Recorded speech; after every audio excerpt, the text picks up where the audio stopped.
Pemirsa, meski hasil tes urin negatif narkoba, sopir minibus yang diamuk warga usai aksi kejar-kejaran ditetapkan sebagai tersangka karena ugal-ugalan. Dalam mobil, polisi menemukan senjata tajam, pistol mainan, dan sejumlah plat nomor palsu.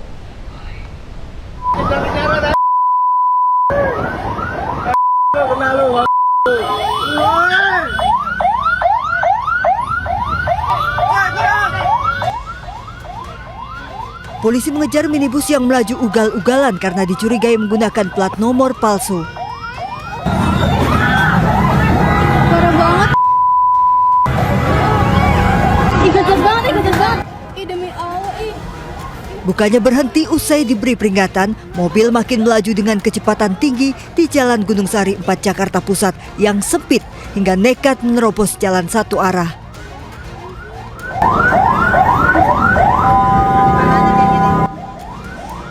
Sopir kemudian putar balik di jalur sama dan tancap gas ke arah Ancol hingga terjebak macet. Tak mau berhenti dikejar warga, sopir nekat menabrak kendaraan lain dan membuat pengendara lain terluka hingga menjadi sasaran amuk warga. Meski hasil tes urin negatif, pelaku ditetapkan tersangka karena berkendara ugal-ugalan. Di mana saat kejadian memang pengendara tidak sendiri, ada satu penumpang wanita bersamanya, dan kita langsung melakukan penggeledahan. Di dalam mobil yang digunakan oleh pengendara didapati ada 4 pasang TNKB.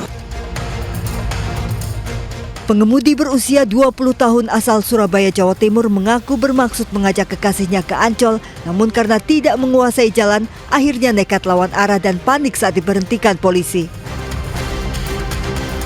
Karena saya nggak bawa SIM, nggak punya SIM sama nggak bawa STNK. Tadinya saya takut sama polisi, takutnya ditilang. Nah, itu bisa lawan arah karena memang nggak tahu jalan atau gimana? Nggak tahu jalan dan Tersangka terancam 4 tahun penjara dan denda 8 juta rupiah. Dari Jakarta, Rani Sanjaya, iNews melaporkan. Pemirsa, motif penganiayaan yang berujung tewasnya seorang polisi muda Bribda Dirja Pratama yang diduga dilakukan oleh seniornya akhirnya terungkap. Korban diduga dianiaya karena dianggap tidak loyal dan tidak mengindahkan panggilan senior.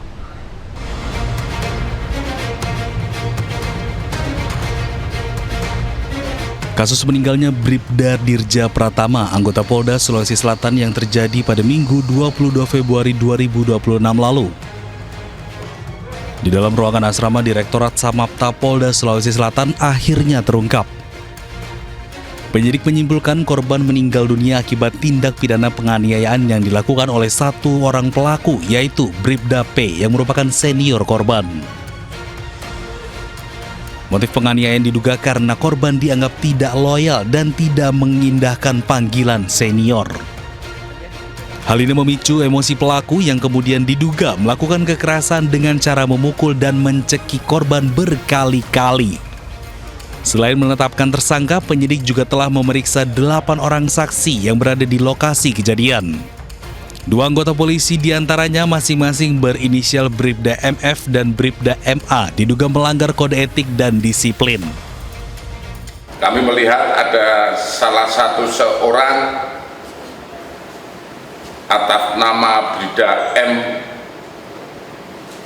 MF itu membersihkan darah dengan maksud agar tidak diketahui ada kejadian itu. Kemudian kami melihat atau mendapatkan keterangan bahwa ada salah satu anggota, yaitu anggota atas nama MA ini yang melakukan pidana, dan satu orang anggota yang melihat kejadian tersebut tapi tidak melaporkan. Atas perbuatannya, tersangka dijerat pasal penganiayaan yang menyebabkan kematian dengan ancaman hukuman maksimal 10 tahun penjara. Dari Makassar, Sulawesi Selatan, Wahyu Ruslan, iNews melaporkan. Memiliki informasi, sekelompok perempuan yang berkendara dengan mobil rental tiba-tiba kendaraannya dirampas secara paksa oleh segerombolan debt collector di Tol Kaligawe, Semarang. Akibat perampasan ini, korban terluka di tangan dan kepala.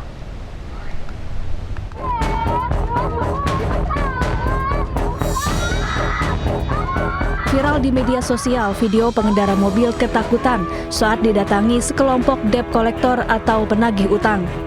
Mobil ini dirampas secara paksa, adu mulut pun terjadi dan pengendara mobil terus berupaya mempertahankan mobilnya.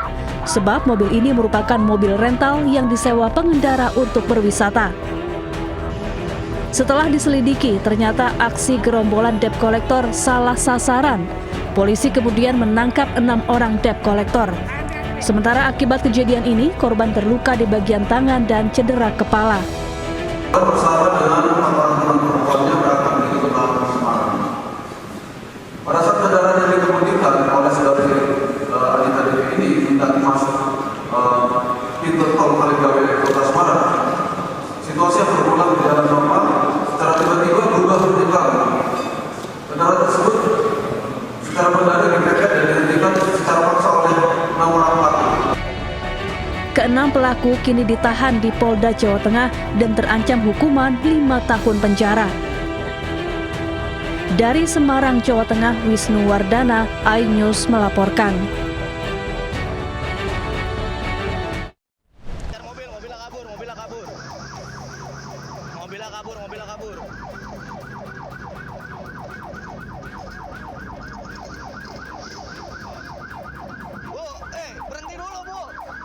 Aksi kejar-kejaran minibus yang dikendarai perempuan dan ambulans terjadi di kawasan perumahan Harvest City, Kecamatan Cilengsi, Kabupaten Bogor, Jawa Barat. Setelah dikejar sejauh 2 km, minibus tersebut akhirnya berhasil dihentikan dan diamankan. Pengemudi diduga mencoba kabur setelah terlibat kecelakaan dengan sepeda motor yang dikendarai seorang remaja. Akibat kecelakaan, sepeda motor korban rusak parah dan minibus mengalami rusak di bagian bodi serta kaca di bagian kemudi pecah.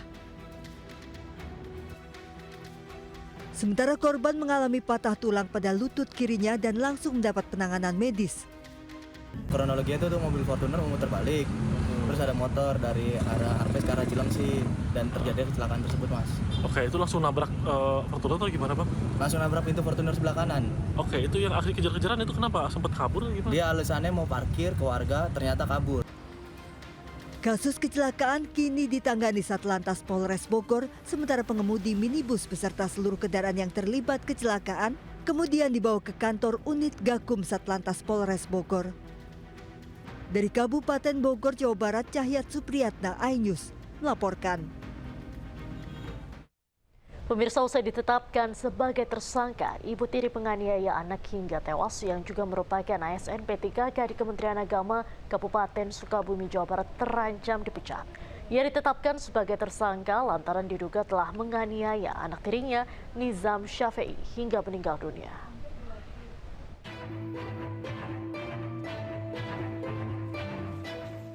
Ibu tiri Nizam Syafei ditetapkan tersangka dalam kasus dugaan penganiayaan terhadap anak sambungnya di Jampang Kulon, Sukabumi, Jawa Barat.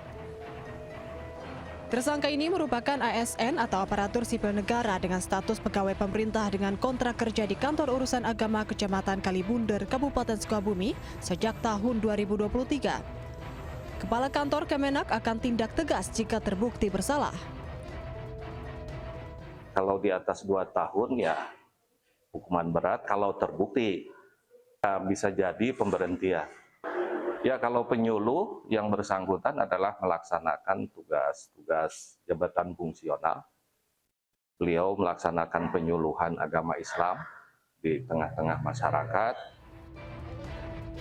Ibu tiri Nizam ini dijerat Undang-Undang Perlindungan Anak dengan ancaman hukuman 15 tahun penjara. Tersangka juga telah ditahan di Polres Sukabumi. Dari Sukabumi, Jawa Barat, Budi Setiawan, iNews melaporkan. Pemirsa, Ibu Fandi Ramadan, ABK Sea Dragon yang dituntut pidana mati menangis di Komisi 3 DPR RI. Ia meminta bantuan DPR agar anaknya bisa bebas dari pidana mati.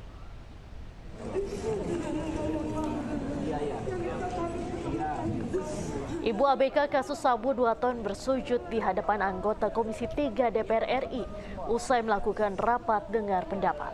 Sambil menangis, Ibu Fandi Ramadan ini memohon bantuan kepada anggota Dewan agar bisa membantu anaknya yang tengah menjalani proses hukum. Ketua Komisi 3 DPR Habibur Rahman meminta agar Ibu Fandi itu tidak bersujud dan menyampaikan akan membantu proses hukum Fandi Ramadan yang dituntut hukuman mati.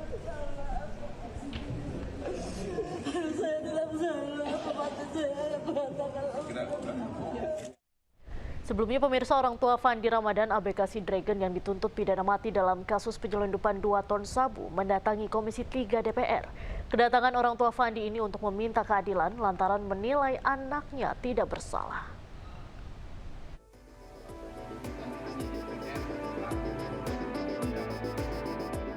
Didampingi kuasa hukumnya Hotman Paris, orang tua Fandi Ramadan, ABK Sidragon yang menjadi terdakwa dalam kasus penyelundupan 2 ton sabu mendatangi Komisi 3 DPR RI.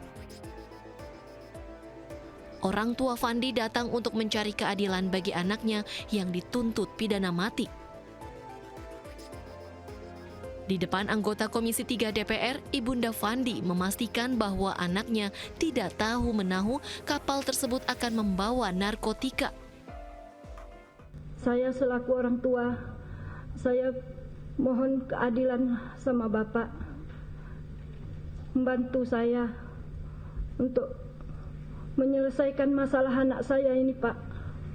Saya mohon, Pak, karena saya tanya anak saya, dia tidak mengetahui barang itu, Pak. Saya tanya, jadi tahunya dari mana? Setelah penangkapan, Mak, barulah tahu. Saya itu bawahnya itu narkoba. Jadi, apa kamu nggak bertanya? Saya tanya, waktu barang itu masuk, disuruh kapten kami mengangkat. Begitu saya angkat, saya udah nggak enak. Saya bilang sama kawan.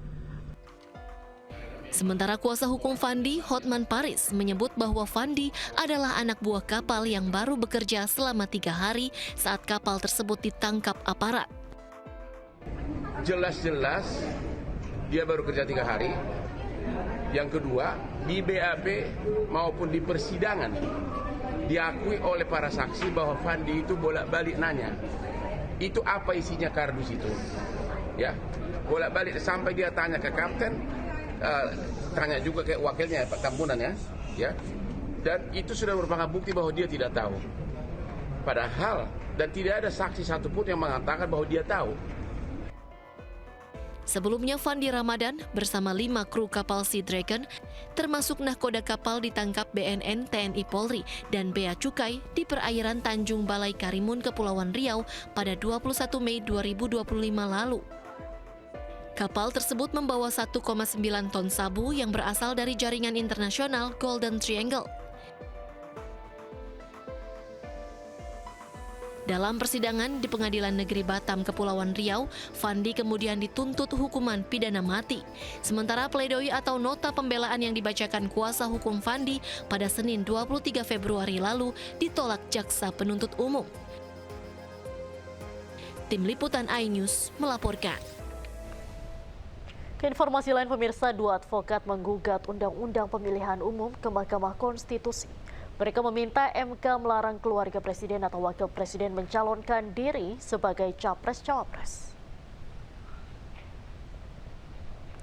Alasan kedua advokat mengajukan permohonan uji materi terkait pasal 169 Undang-Undang Pemilu lantaran adanya pelanggaran prinsip kedaulatan rakyat dan negara hukum.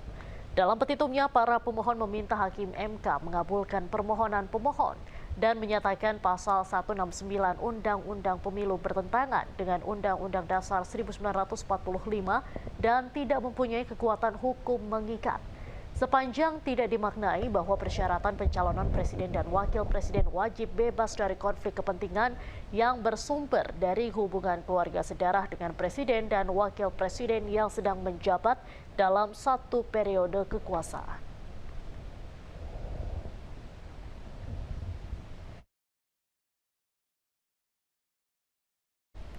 Ketua DPP PSI Bestari Barus meminta masyarakat tak perlu khawatir jika keluarga presiden atau wakil presiden ikut pilpres.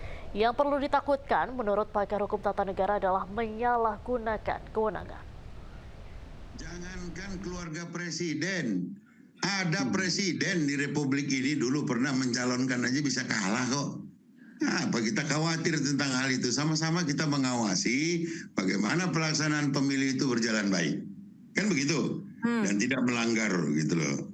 Nah, segala sesuatu yang sudah diputuskan oleh lembaga hukum, marilah dengan legowo kita terima, tidak usah dikorek-korek lagi. MK itu lembaga resmi negara yang punya kewenangan, diberikan kewenangan sesuai dengan undang-undang. Apa yang sudah diputuskan oleh MK, maka dia final and binding. Saya kira itu. Baik. Terkait dengan di negara-negara lain, tidak ada yang seperti ini, Bang? Apakah Anda suka begitu Indonesia berbeda dari negara-negara lain dalam pemilihan capres-cawapres? Saya suka Indonesia berjalan sebagaimana sekarang ini sedang berjalan gitu. Biarlah negara lain yang belajar ke Indonesia bagaimana caranya berdemokrasi yang baik. Karena permasalahan yang menjadi substansial bukan itu menurut saya. Karena orang sudah kecewa kan kemarin ketika peradilan digunakan untuk melegitimasi seseorang yang tidak memenuhi syarat untuk dapat menjadi calon. Nah itu nggak boleh berimbas kemana-mana tuh, nggak boleh berimbas kepada hak orang untuk dapat dipilih. Karena meskipun ayahnya seorang presiden, dia kan masih punya hak. Yang tidak boleh itu ayahnya menggunakan kekuasaan yang kemudian hanya menguntungkan anaknya, itu nggak boleh tuh.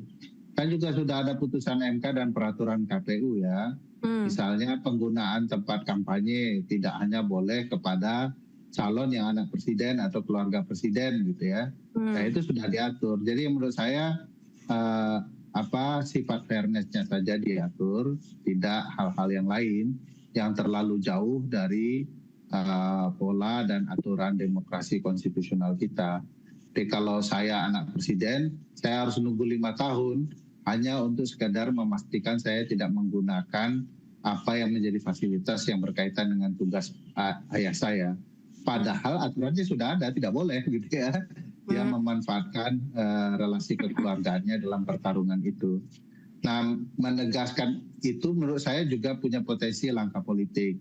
Karena lawan kita berat, anak seorang calon mantan presiden, lalu kita ingin menyingkirkan persaingan itu juga tidak sehat bagi saya.